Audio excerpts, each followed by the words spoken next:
Hey everybody, this is Art by Zicky, and in this video I'll be going over tips for beginners. Now the first thing I want to talk about is gesture drawing.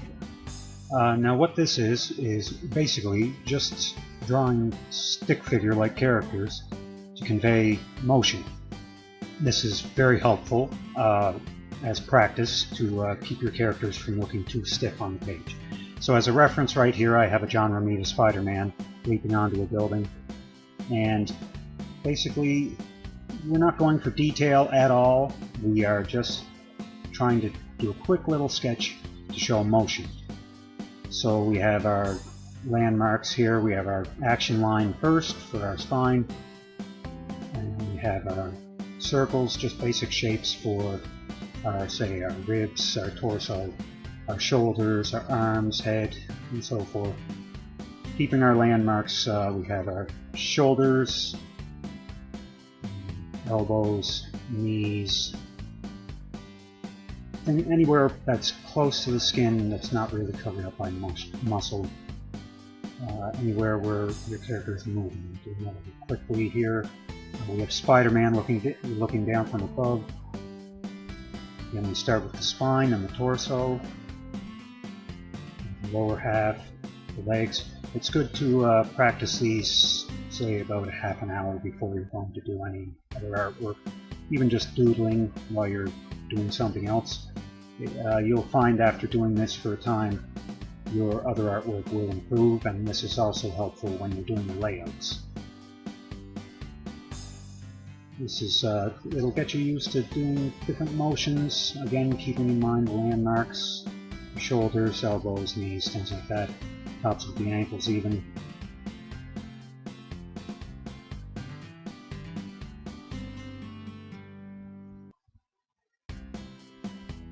You can use whatever reference you want. You can use comic books, magazines, photos, and after a while just do it straight into your head. You can fill a whole page just with doodles, figures doing different things.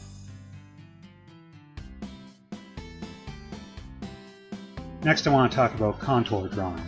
Now we have my dog Bruce looking very heroic here, and what contour drawing is basically just drawing the outline of the figure, more or less, to get you used to the amount of space a figure is going to take up in a scene and what type of weight it may have. It sort of helps with proportion, getting used to just line shapes. So we're just going to outline the basic shape here, going inside every once in a while just to accent the different things. We have the cape here, all little, but we're not going to go too crazy with it.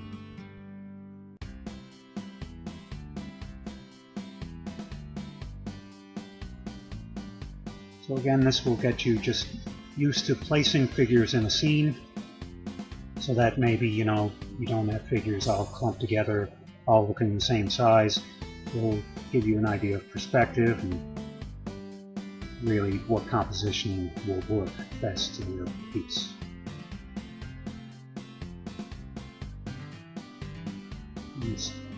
Here we have the outline.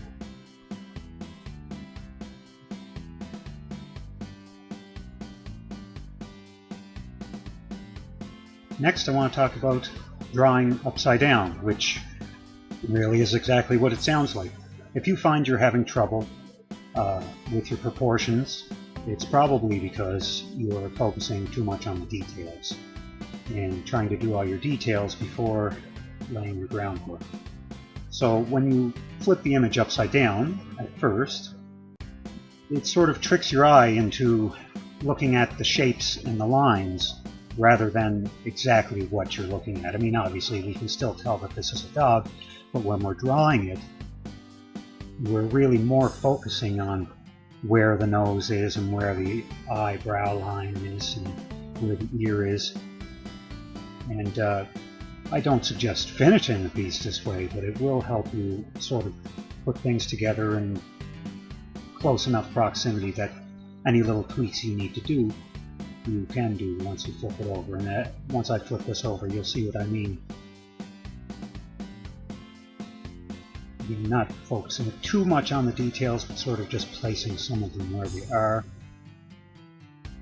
This is, I find, a really useful exercise if you, starting out, you seem to get stuck and all your faces seem sort of misshapen.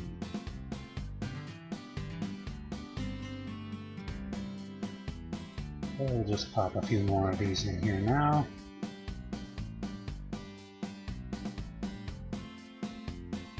And as you see, when we flip it over, some things might not be exactly in their place. But everything's fixable and into place pretty close.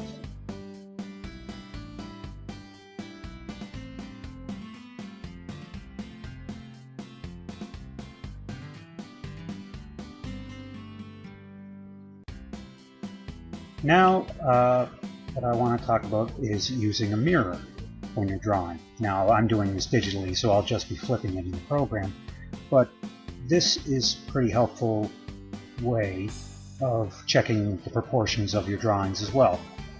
Sometimes when you're drawing an image and you draw it all the way through, it might look alright, but if you were to sort of hold it in a certain light, it seems sort of misshapen, lopsided. And the way to check this is, once you're done drawing a figure or drawing whatever it is that you're drawing, it's always a good idea to hold it up to a mirror and just sort of see it in reverse before you take it to completion, so that any little problems that it might have will still be fixable. Because when you hold it in the mirror, you're sort of, and you see the reversed image, you start to notice where your proportions sort of went awry and things that you might be able to fix. So as you can see now, I'm drawing kind of like a crummy picture of Batman here, but I'm just using this to sort of show what I mean.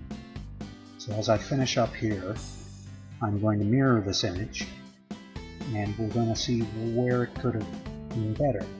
And because it's not a finished piece, it's still able to be worked on and improved.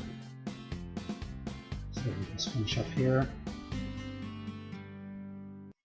flip it, and as you can see, in places where, like, say, our cheekbone is jutted out too far, could be in a little bit further. The back of his head could be a little farther back, come down to the neck a little thicker. The top of his head is maybe a little too tall, make it a little flatter. So we'll flip it back around, and we'll just take the eraser and we'll make some of those changes.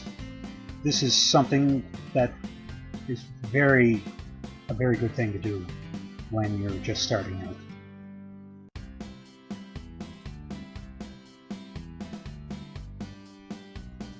Next, we're going to quickly talk about doing a layout for a piece. Now, basically, all this is a really low detail planning of what your piece is going to be. People would recommend doing multiple ones of these in different poses to sort of pick the best one. So we're just going to do, say, for example, Michael Keaton style Batman poster, and he's standing on top of the building. Like I said, these are basically your gesture drawings, only put in a scene that maybe you plan on doing later as a finished piece, say for a cover or for a painting or really for anything.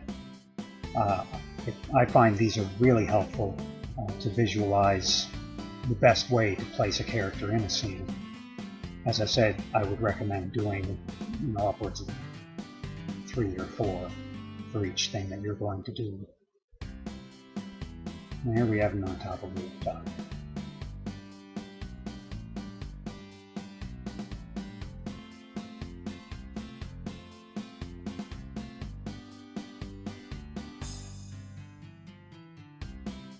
Ready for the basis of a painting if someone wanted to.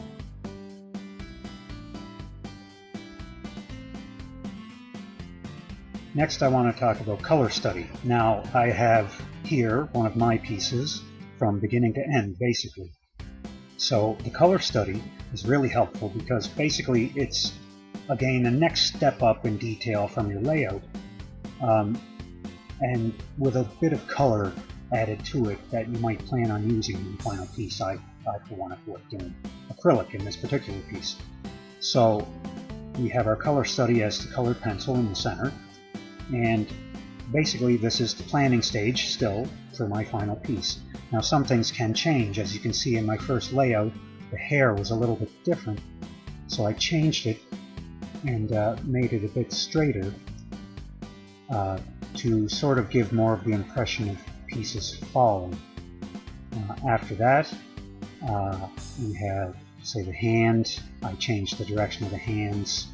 I even changed the eye color to more emphasize the yellow, but I kept that yellow background fading into orange, fading into reddish orange, fading into brown, and basically kept most of the image the same, but I did this color study to sort of make sure that what I was going to finish was going to work. And I find these are really helpful to do, because you don't want to get into doing the painting, get halfway through coloring it, and then stand back from it and realize, you know what, I don't like that. So the first thing we do is our layout, the second our color study, and finally we have the final piece. So if you found this helpful, please give me a like.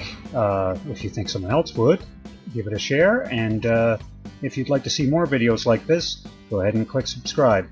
Thanks a lot for watching, and have a good day.